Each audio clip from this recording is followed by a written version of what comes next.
আমি আমার বাবা মরহুম নুরুল আমিনের হাত ধরে এই দরগায় এসেছি।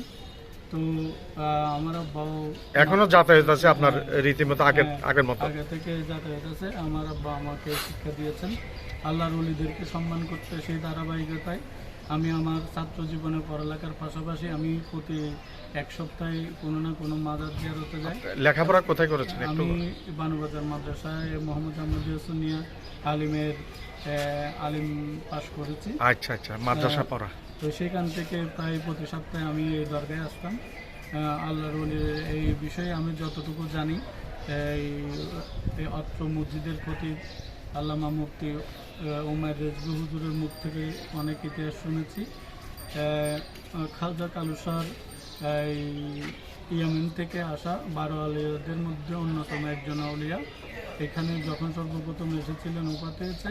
হুজুর মুখ থেকে শুনেছি হুজুরকে কালুসা বাবাজিকে আইডেন্টিফাই করেছিলেন অন্যতম ওলি আজিজুল হক শেরে বাংলা, যে ওনার সাথে মোরাকাবা করে ওনার ওপর দিবস জানেন 8ই মুহররম।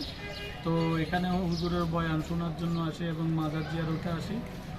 আল্লাহর ওলিরা আসলে অনেক আল্লাহর কাছের বান্দা, ওনাদের কোনো ভয় নাই। কোরআন শরীফে সূরা ইউনূসে ডিক্লেয়ার করা আছে যে আছে যে আমি আসলে প্রতি সপ্তাহে যদি কোনো ওলির মাজার জিয়ারত করতে না পারি আমার মনে শান্তি লাগে না, এবং এখানে এসে ইবাদত বন্দেগী করায় মনে অনেক ধরনের তৃপ্তি আসে। এবং কালুসর ওনার সম্বন্ধে একটু বলেন, ওনার সম্বন্ধে কালুসর বাবাজির আসলে আমি তো তেমন কারামত জানি না, অনেক যতটুকু জানেন আপনি ওনার পরিচিতিটা আরেকটু দিয়ে দেন। যে এখানে আসলে 8ই মুহররম এই ওনার ফাতিহা হয়।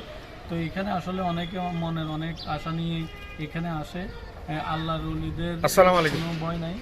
আল্লাহর ওলিরা আসলে আল্লাহর খাস বান্দা, যারা আল্লাহর ওলিদের সাথে সম্পর্ক রাখে, ইবাদত বন্দেগী করে, আল্লাহ তাদের সাথে সম্পর্ক রাখেন। তো আল্লাহর ওলিদের ব্যাপারে তো অনেক কিছু বলা আছে, আসলে সংক্ষিপ্ত সময়ে কি বলবো।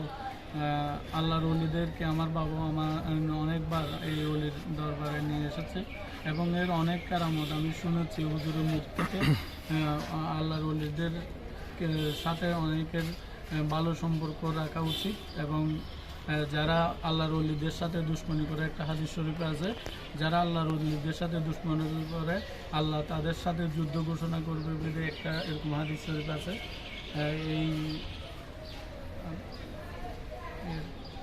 এই বলে আমি আমার বক্তব্য শেষ করলাম। ধন্যবাদ। নামটা আবার একটু বলেন আপনার? আমার নাম মোহাম্মদ হাসান। ধন্যবাদ হাসান ভাই, আপনি এতটুকু বললেন, আমার পুরোটা জানা ছিল না। আমি আগে আরো 2বার অনেক আগে এসেছিলাম, কিন্তু আমার খেয়াল ছুটে গেছে। আজকে মাজারটা করতে আমি পিছন দিকে একটু ঘুরে আসতে হয়েছে। যাক, আপনি এতটুকু বলেছেন, ধন্যবাদ আপনাকে। আমি পরিচয় সাইফুর রহমান চৌধুরী বলছি। আপনাদের যদি ভিডিও ভালো থাকে আপনারা একটু লাইক দিবেন, শেয়ার দিবেন, সাবস্ক্রাইব করবেন। আমার চ্যানেলের নাম সাইফুরস ভিলগ। একটু সাবস্ক্রাইব করে বেল আইকনটা প্রেস করবেন আর শেয়ার করবেন। শেয়ার করলে অনেকে জানবে, অনেকে বুঝবে। ওলিদের সম্বন্ধে অনেকের নেগেটিভ ধারণা থাকে, সেই নেগেটিভ ধারণাগুলো পজিটিভ হয়ে যাবে। কারণ কোরআন শরীফের আয়াতে আল্লাহ ডিক্লেয়ার করেছেন, আমি আর আপনি কি অস্বীকার করেন? কোরআনের আয়াতে ওলিদেরকে ডিক্লেয়ার করেছেন আল্লাহ রাব্বুল আলামিন। সূরা ইউনূসে আছে 62 না 65 নম্বর আয়াতে আছে।